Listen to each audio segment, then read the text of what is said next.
Hello friends, কোলে food চ্যানেলে তোমাদের সকলকে স্বাগত জানাই। আজ বানাবো গন্ধরাজ চিকেন। দেখো, গন্ধরাজ চিকেন বানানোর জন্য আমি 1 কেজি চিকেন নিয়ে নিয়েছি আর চিকেনটা খুব ভালোভাবে ধুয়ে নিয়েছি। দেখো, এবার কড়াইতে তেল দিয়ে চিকেনটা খুব ভালোভাবে ভেজে নিচ্ছি। খুব অনেক না, হালকা করে এপিট ওপিট করে জাস্ট তেলেতে ভেজে নিলাম।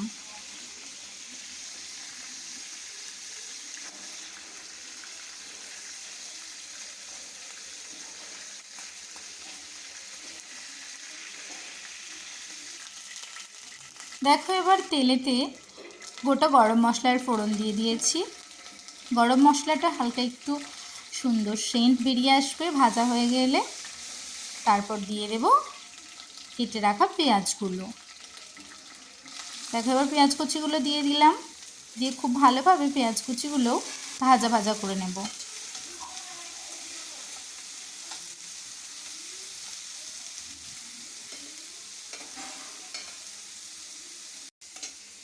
দেখো, দেখে বুঝতেই পারছো পেঁয়াজটা ভাজা হয়ে গেছে।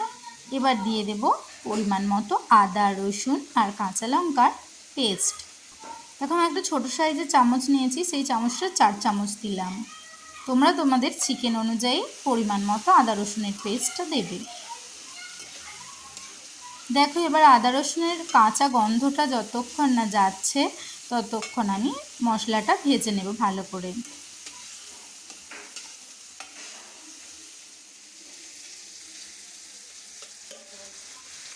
দেখো, ভেজে রাখা চিকেনগুলো এবার আমি কড়াইতে দিয়ে দিলাম, দিয়ে খুব ভালোভাবে আদা রসুন পেঁয়াজের সঙ্গে কষিয়ে নেব।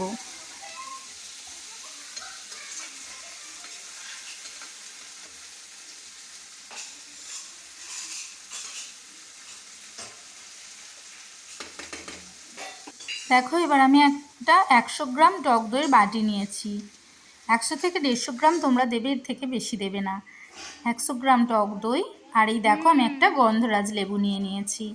এবার লেবুটা খুব ভালোভাবে চেঁচে চেঁচে দিয়ে দিচ্ছি চিকেনের সঙ্গে।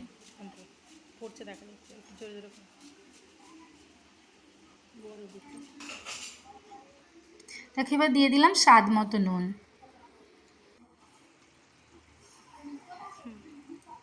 দেখো, দিয়ে খুব ভালোভাবে নাড়াচাড়া করে নিয়েছি। এবার দেখো চিকেন থেকে জল হাঁটতে শুরু করে দিয়েছে। দেখো, আমি চিকেনটা একবার উল্টে দিচ্ছি।